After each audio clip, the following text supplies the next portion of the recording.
Mbak Dewi, jadi sudah berapa kali bertemu dengan Paus Fransiskus? Katanya sempat bersalaman 2 kali ya. Jadi gimana penilaian terhadap sosok Paus Fransiskus ini? Berkat Romo Markus juga kalau bertemunya beberapa kali namun berjabat tangannya 2 kali. Kalau bicara pengalaman ya Mbak, Paus Fransiskus ini tidak hanya dekat dengan yang miskin atau yang termarginalkan, namun beliau itu juga dekat juga dengan orang muda. 2018 saya pernah mengikuti Presynodal Meeting untuk orang muda seluruh dunia, itu juga diinisiasi oleh Gereja Katolik Roma lewat Vatikan tentunya. Nah, Paus ini selalu mengatakan bahwa orang muda ini adalah pemilik zaman. Untuk itulah orang muda itu juga harus diperhatikan gitu. Itu salah satu bentuk kedekatan atau perhatian Paus Fransiskus kepada orang muda begitu Mbak. Lalu kesan yang lain tentu tentang kesederhanaan beliau ya. Di tengah gemerlap dunia, yang beliau tuh mudah saja kalau mau mengikuti gemerlap dunia. Bayangkan umat Katolik seluruh dunia nih, ibarat kata iuran 100.000, Paus itu bisa aja gitu mendapatkan kemewahan. Tapi beliau tidak pernah lakukan itu. Lalu Paus itu juga selalu menunjukkan bahwa Tuhan itu mengasihi semua yang ada di bumi itu, baik manusia, tumbuhan, hingga binatang. Sebagai seorang pemimpin agama, Paus tidak pernah secara eksplisit di muka publik itu mengatakan bahwa hanya punyaku yang benar, hanya umatku yang akan masuk surga. Beliau tidak pernah mengkafling-kafling surga seperti itu. Itu kesan yang beliau sebagai pemuka agama tentu kesan yang sangat indah gitu ya Mbak, yang sangat patut untuk diteladani untuk siapa saja. Ya, kemudian dari pernyataan Anda tadi barusan, apa yang kemudian Anda tangkap dari pemikiran Paus Fransiskus? Ya itu tadi, tidak pernah menganggap dirinya yang paling benar, apapun siapapun ada yang salah, tapi hanya beliau sendiri yang benar. Apa yang bisa Anda tangkap dari pemikiran seorang Paus Fransiskus? Yang saya tangkap bahwa kita sebagai manusia yang diciptakan oleh Tuhan yang Maha Kasih, yang Maha Cinta, kita tuh juga harus saling mengasihi dan saling mencintai Mbak, kepada semua ciptaan Tuhan gitu loh. Kita tidak perlu berseteru hanya karena perbedaan-perbedaan seperti perbedaan agama, warna kulit, ras, dan lain sebagainya. Seperti itu Mbak, secara sederhana. Jadi kita sebagai manusia tidak perlu saling berseteru lah hanya karena perbedaan-perbedaan. Perbedaan itu kan sebenarnya bisa untuk saling menguatkan, tidak perlu kita jadikan senjata untuk saling beririsan atau saling bertengkar.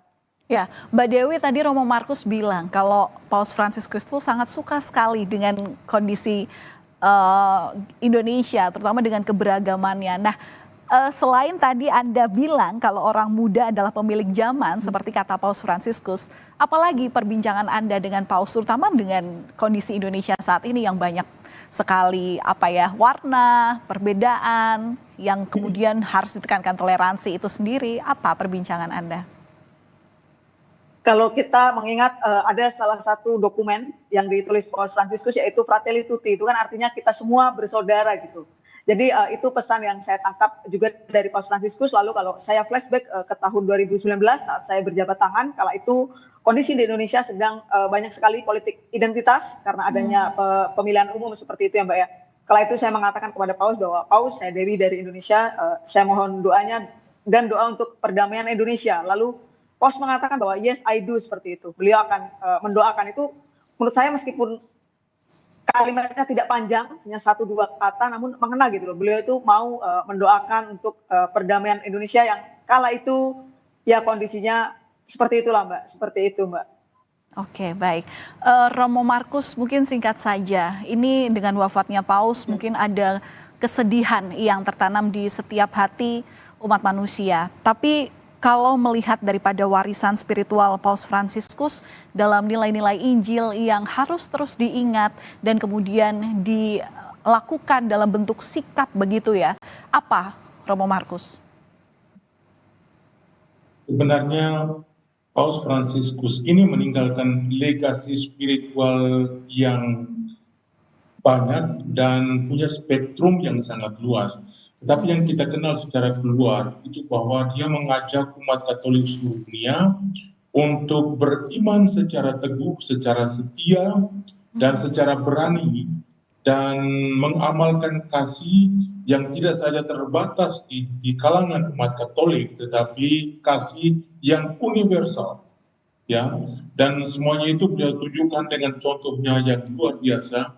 misalnya melalui penandatanganan dokumen di Abu Dhabi pada tanggal 4 Februari 2019, Human Fraternity atau persaudaraan manusia, atau kemudian dikeluarkanlah ensikliknya, itu suatu ajaran resmi dari beliau yang disinggung oleh Mbak Dewi tadi, ensiklik Fratelli Tutti, bahwa kita semua ini bersaudara, dan semuanya itu beliau jembatani mulai dari persaudaraan insani sampai persahabatan insani sampai ke persaudaraan, dan menekankan banyak hal, misalnya kita tidak boleh membangun tembok tetapi membangun jembatan, dan menjadikan dialog lintas agama, toleransi, hidup rukun dan damai sebagai sebuah budaya, artinya bagian yang tak terpisahkan dari eksistensi kita sebagai manusia.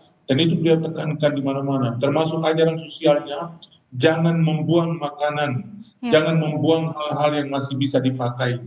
Lalu satu lagi yang sangat universal, sudah disinggung oleh juga Mbak Yeni tadi sebelumnya, itu adalah kecintaan beliau terhadap integritas alam, ajaran untuk merawat ibu bumi. Semuanya itu merupakan legasi ajaran-ajaran beliau, kalau dirangkum secara singkatnya, itu yang sangat mendalam dan sangat menyentuh kalbu atau hati dunia, Gereja Katolik dan dunia seluruhnya, dan itu merupakan legasi besar yang mudah-mudahan akan diteruskan oleh Paus setelah beliau, tetapi juga oleh komunitas internasional, karena ini menyangkut hal-hal yang umum dan universal. Iya, kita aminkan itu semua. Romo Markus, warisan spiritual Paus Fransiskus adalah kesetiaan, keberanian, dan kasih universal. Terima kasih.